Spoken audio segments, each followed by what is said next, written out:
இந்தாங்க நீ அண்ணா இந்தாண்ணா தண்ணி குடிண்ணா அண்ணா குடிண்ணா. ஏய் வேணாண்ணா, வெயில் உருண்டா, பயங்கரமா சும்மா இருக்கு. ஒரு வேணா நீ குர்றா.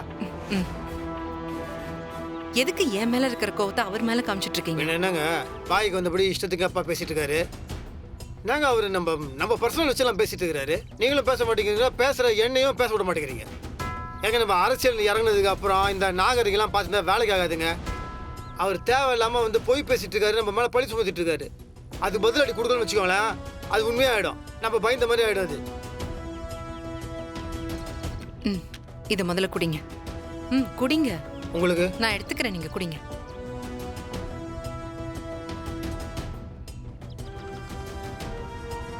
என்னங்க நீங்க, நான் பயந்து வந்துட்டேன்னு நினைச்சிட்டீங்களா? சரி, உங்க அப்பாவுக்கு எதிராக நீங்க என்ன பேசுவீங்க? ஆமாங்க, அவர் சொன்னால இப்ப நான் சொல்லுவேங்க. அவர் எப்படி ஊழல் பண்ணாரு, ஸ்டூடெண்ட்ஸ் எப்படி அடிச்சாரு, பொம்பளைங்க எப்படி ஆள் வச்சு அடிச்சாரு நான் சொல்லுவேன். சரி, அதனால யார் கசிங்க? அவருக்கு தான். இல்ல, உங்களுக்கு. எனக்கு எப்படி? ஏன்னா இத்தனை நாள் அவர் கூட நீங்க தானே அரசியல் பண்ணீங்க. அப்ப உங்களை பத்தி என்ன பேசுவாங்க சொல்லுங்க. இந்த பாருங்க வெற்றி, நாம தேர்தல்ல எதிரெதிரா நின்னு போட்டி போட்டாலும் ஒரே குடும்பம் தான். இந்த எலெக்ஷன் முடிஞ்சதுக்கு அப்புறம் நாம அவரை பார்த்துதான் ஆகணும்ல. ஒரே வீட்டுல வாழ போறோம். எங்க ஓட்டு பேனா சின்னத்துக்கு தான். பேனா சின்னத்துக்கா? என்னங்க பேனா சின்னத்துக்குலாம் கிடையாது. பேனா நிப்புலாம் ஒன்றி போச்சு. பேனாலாம் வேலைக்கு ஆகுது. இப்போ நீங்க எது ஓட்டு பண்ணா புத்தகம் புக்க கூடாடே. இந்த பாருங்க, புத்தகத்தை பார்த்து குத்தணும். இது போடுங்க. புத்தக சின்னமா? காலையில உங்க அப்பா வந்து எங்க கிட்ட எல்லாம் பேனா சின்னத்துக்கு போட சொன்னாரு. அப்படித்தான் ஓட்டு கேட்டாரு. அவரது புத்தக சின்னம் கிடையாது, அவரது பேனா. அவர் கட்சி சார்பா நிக்கிறாரு, நாங்க சுயேட்சையா நிக்கிறோம். அதனால இதுதான் நம்மளோட சின்னம், இதுதான் நீ போடணும். உனக்கும் உங்க அப்பாவுக்கு சண்டையா? ஆமாமா, எனக்கு ஒரு செம்ம சண்டை. இல்லம்மா, சண்டையெல்லாம் ஒண்ணும் கிடையாது. நீங்க புத்தக சின்னத்துக்கே ஓட்டு போட்டுருங்க, சரியா? கண்டிப்பா நாங்க மறக்காம பேனா சின்னத்துக்கே ஓட்டு போட்டுறோம். என்னங்க இவங்க? உங்க அப்பாவோட விசுவாசிங்க. அம்மா பரவாயில்லம்மா, நீங்க எதுக்கு வேணாலும் போடுங்க, சரியா? நீங்க போடுங்க, பேனாக்கு போடுங்க, பென்சிலுக்கு போடுங்க, ரப்பருக்கு போடுங்க, உங்க இஷ்டம். பாட்டி உடம்பு பாத்துக்கோ. போடுங்கம்மா ஓட்டு. புத்தக சின்னத்தை பார்த்து. போடுங்கம்மா ஓட்டு. புத்தக சின்னத்தை பார்த்து. போடுங்கம்மா ஓட்டு. எப்படி இருக்கீங்க? நல்லா இருக்கேன்ப்பா. பாருங்க, தொலைச்சு தேடி வராங்க. வணக்கம்மா. அக்கா எப்படி நல்லா இருக்கீங்க? இருக்கேம்மா. சிலிண்டர் எல்லாம் கரெக்டா வருதுல? எல்லாம் உங்க புண்ணியத்துல நல்லபடியா வருதுமா. புத்தக சின்னத்துக்கு ஓட்டு போட்டுருங்க, உங்களுக்கு வேண்டியதெல்லாம் பண்ணி தரோம். சரிம்மா, வரோம். ஓய் குட்டி, இந்தா நல்லா படிச்சு பெரிய ஆள் ஆகணும்னு. எப்படி இருக்கீங்கக்கா? நல்லா இருக்கேம்மா. வெற்றி சம்சாரம் நிக்கும் போது ஓட்ட மாத்தி போடுவோமா என்ன? என் ஓட்டு கண்டிப்பா புத்தக சின்னத்துக்கு தான். ரொம்ப நன்றிக்கா. ஏமா, இந்த வேகாத வெயில்ல நீ எங்களை தேடி வரணுமா? இந்த ஏரியால ஏகப்பட்ட நல்லது பண்ணிருக்க. எங்க ஓட்டு கண்டிப்பா உங்களுக்கு தாமா. நீ தான் ஜெயிப்ப. ரொம்ப நன்றிக்கா. Super super. சரி தாங்க, பாத்துக்கோங்க. சரிக்கா, புத்தக சின்னத்துக்கே ஓட்டு போடுங்க. கண்டிப்பா. பாத்தீங்களா, நான் சொன்னல, நாம நல்லது பண்ணதுக்கு ஒரு பலன் இருக்கு. நம்ம நேர்மையா ஓட்டு கேட்டாலே நம்ம ஜெயிச்சிடலாம். அரசியல்லாம் நமக்கு தேவையில்லை. வணக்கம். கரெக்ட். எல்லாம் தெரிஞ்ச வேலைக்கு ஆகாது. அடுத்த தெருக்கு போவோம், அவங்க என்ன சொல்றாங்க பாப்போம். அம்மா. டேய், என்னடா நீ இன்னும் பிரச்சாரத்துக்கு போலையா? பிரச்சாரத்துல இருந்தா வரேன். ஒரே தலைவலியா இருக்கு. ஒரு பக்கம் வெற்றி பிரச்சாரம் பண்றான், இன்னொரு பக்கம் அப்பா மீனாட்சியை வச்சு பிரச்சாரம் பண்ணிட்டு இருக்காரு. வெளியே தலை காட்ட முடியலமா. அப்பா ஏன் இப்படி தப்பு முடிவு எடுத்துட்டு இருக்காரு? ஏண்டா, உன் பொண்டாட்டி தானே நிக்கிறா, உனக்கு அதுல விருப்பம் இல்லையா? இல்லம்மா, அவ இப்ப ஜெயிச்சு என்ன பண்ண போறா? அப்போ உன் சப்போர்ட்? இதுல என்ன டவுட்?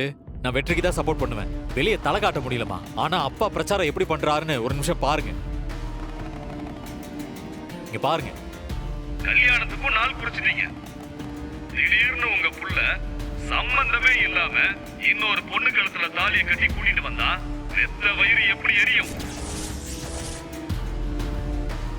அதுவும் இல்லாம இவரு அந்த பொண்ணுக்கே தெரியாம அவ கழுத்துல திருட்டு தாலி கட்டினாரு.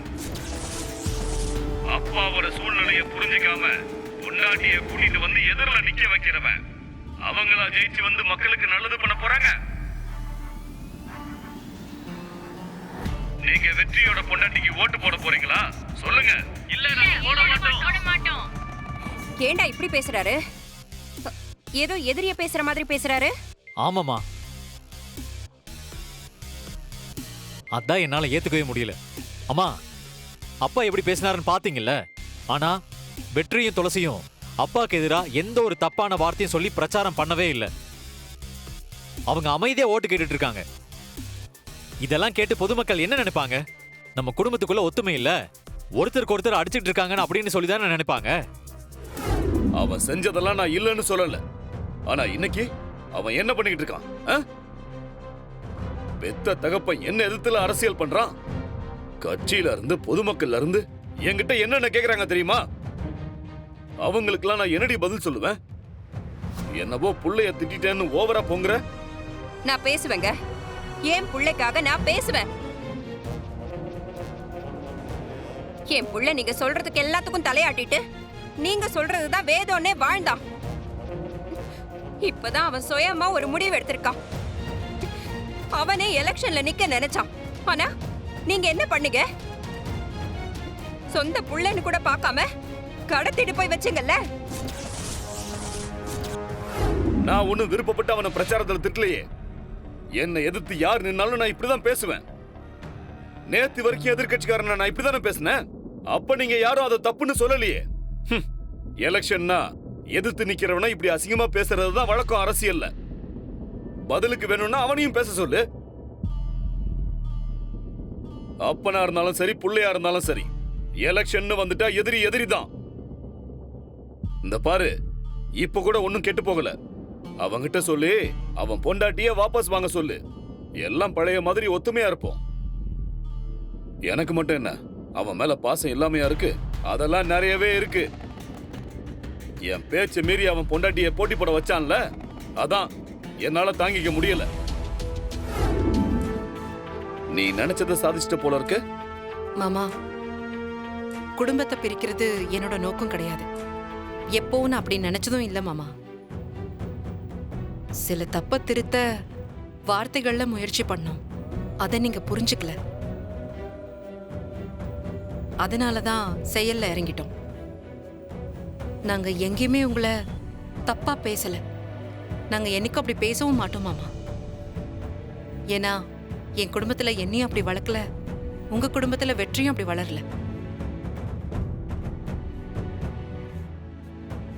மாமா, என்னைக்கும் நீங்க தோக்கணும்னு நாங்க முயற்சி பண்ண மாட்டோம். பண்ணது கிடையாது, பண்ணவும் மாட்டோம். அதுக்காக என் புருஷனை நான் விட்டு கொடுக்க முடியாதே மாமா. என் புருஷன் ஒரு முடிவெடுத்திருக்காருன்னா அதுல ஒரு நல்ல நோக்கம் மட்டும்தானே இருக்கும். மாமா, சூழ்நிலை அரசியல்ல நாங்க உங்களுக்கு எதிராக நிக்க வேண்டியதா இருக்கு. அதுக்காக வீட்லயும் அப்படி இருக்கணுமா மாமா?